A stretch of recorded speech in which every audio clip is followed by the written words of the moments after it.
Men of Reddit, what do you mean when you say we don't open up to women because they use it against us later?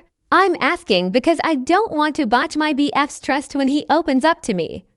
I feel like I'm a pretty good listener, and don't judge him, but I would love to hear male perspectives on this. It's simple. Don't bring up the shit that he told you into arguments.